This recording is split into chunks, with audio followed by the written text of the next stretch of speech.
À la différence de ce que les Nigériens ont connu par le passé, les présentes assises ne peuvent pas se réduire à une tribune de promotion personnelle, de positionnement politique, de règlement de compte, de critiques acerbes, injustifiées et de tremplin pour une conquête du pouvoir à venir.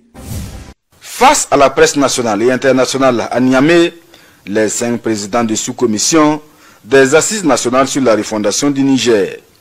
Un rendez-vous avec les hommes et femmes des médias pour livrer les conclusions et recommandations de ces 4 jours de débat national menés dans chaque sous-commission. En ce qui concerne la sécurité, nous avons juste proposé que dans chaque région, on puisse construire un mémorial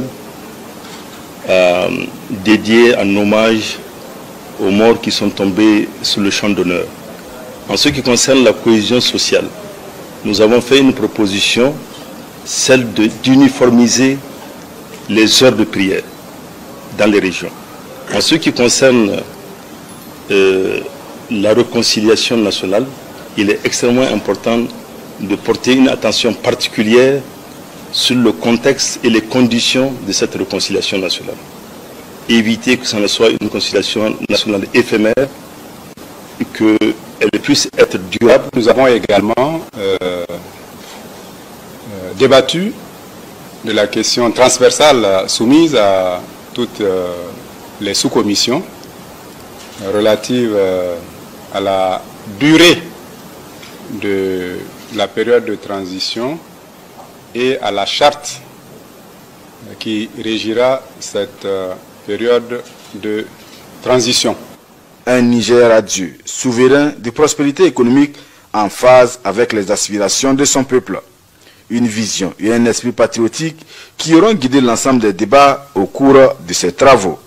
Des échanges sans langue de bois pour bâtir ensemble un Niger nouveau et inclusif au sortir de ces assises nationales.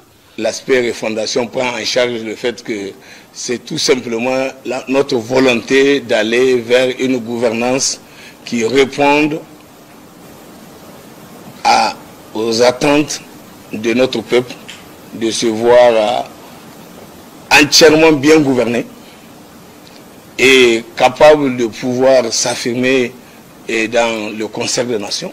Nous avons également examiné la question transversale de la charte post-assise nationale et nous avons fait là aussi des recommandations sur à la fois les organes que nous considérons comme étant pertinents pour gérer la gouvernance post-assise nationale. Les rapports de ces travaux vont être présentés en plénière pour validation par l'ensemble des délégués, indiquent les présidents de sous-commission. Des conclusions qui seront par la suite remises au chef de l'État nigérien, le général de brigade Abdraman Tchani, lors de la clôture officielle de ces assises nationales. Qualité d'envoyé spécial du facilitateur désigné de la Communauté économique des États de l'Afrique centrale, CAC, pour la transition au Tchad, Didier Mazenga Moukwanzou a, au nom de son président, Félix Antoine Tshisekedi Tshilombo, salué l'aboutissement heureux de la transition et le leadership du chef de l'État, Maréchal Mohamed Idriss Déby Itno. Aujourd'hui, parmi plusieurs pays en Afrique qui sont en transition, l'unique et la seule transition réussie, c'est en République du Tchad. Après avoir organisé les élections présidentielles, législatives, nationales, provinciales et communales, d'ici là, ça sera les élections sénatoriales et la mise en place de toutes les institutions du pays. Donc, la transition ou bien le processus de facilitation prend fin. Mes sentiments de joie, les sentiments d'encouragement et de remerciement au peuple tchadien en général et au président Mohamed Idriss Déby Itno en particulier, et qui s'est fait disponible à faciliter cette médiation.